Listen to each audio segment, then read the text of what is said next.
മഹാശിവരാത്രി ആഘോഷം കൊണ്ട് പ്രസിദ്ധമായ ആലുവ മണപ്പുറത്തേക്ക് പെരിയാറിന് കുറുകെ കോൺക്രീറ്റ് പാലം വരുന്നു.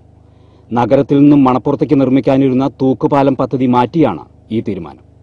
നാട്ടുകാരുടെ നിരന്തരമായ അഭ്യർത്ഥനയെ മാനിച്ച് അൻവർ സാദത്ത് MLA മുൻകൈയെടുത്ത് മണപ്പുറത്തേക്ക് തൂക്കുപാലം നിർമ്മിക്കാൻ നേരത്തെ ശ്രമങ്ങൾ ആരംഭിച്ചിരുന്നു. ഇതിനെക്കുറിച്ചുള്ള പഠനം നടത്താൻ 5 ലക്ഷം രൂപ ചെലവഴിക്കുകയും ചെയ്തിരുന്നതാണ്. എന്നാൽ ധനകാര്യ വകുപ്പിന്റെ സാങ്കേതിക വിഭാഗം തൂക്കുപാലം എന്ന നിർദ്ദേശം തള്ളിക്കളയുകയായിരുന്നു. അപകട സാധ്യതയും മറ്റും ചൂണ്ടിക്കാട്ടിയാണ് ധനവകുപ്പ് തൂക്കുപാലം പദ്ധതിയെ എതിർത്തത്. 14 കോടി രൂപ തൂക്കുപാലത്തിനായി ചെലവ് കണക്കാക്കിയിരുന്നു. എന്നാൽ ഇതേ തുക കൊണ്ട് തന്നെ കൂടുതൽ സുരക്ഷിതമായി കോൺക്രീറ്റ് പാലം നിർമ്മിക്കുന്നതാണ് ഉചിതമെന്ന് നിർദ്ദേശം നൽകുകയായിരുന്നു. മുനിസിപ്പൽ പാർക്കിന് സമീപത്തെ കടവിൽ നിന്നും ആൽത്തറ ഭാഗത്തേക്കാണ് പാലം നിർമ്മിക്കുന്നത്. കുളിക്കടവിലേക്ക് ഇറങ്ങുവാൻ പാലത്തിൽ നിന്ന് ഇരുവശവും സൗകര്യമുണ്ടായിരിക്കും. 6 മീറ്റർ വീതിയിൽ കാൽനടക്കാർക്കായിട്ടാണ് പാലം നിർമ്മിക്കുന്നത്. ആദ്യഘട്ടമായി പാലത്തിന്റെ രൂപരേഖ തയ്യാറാക്കുന്നതിന് 9 ലക്ഷം രൂപയുടെ ടെൻഡർ നടപടികളായതായി അൻവർ സാദത്ത് MLA പറഞ്ഞു. നിലവിൽ ആലുവ ടൗണിലുള്ളവർക്ക് മാർത്താണ്ഡവർമ്മ പാലം കടന്ന് തോട്ടയ്ക്കാട്ടുകരയിൽ നിന്നും തിരിഞ്ഞാണ് മണപ്പുറത്തേക്ക് എത്താൻ കഴിഞ്ഞിരുന്നത്.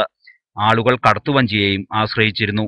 ശിവരാത്രി നാളുകളിൽ നഗരസഭ താൽക്കാലിക നടപ്പാലം ഉണ്ടാക്കുകയായിരുന്നു പതിവ്. ഏതായാലും നഗരവാസികളുടെയും മണപ്പുറം പ്രദേശത്തുകാരുടെയും ചിരകാല സ്വപ്നമാണ് ഈ പാലം വരുന്നതോടെ യാഥാർത്ഥ്യമാകുന്നത്.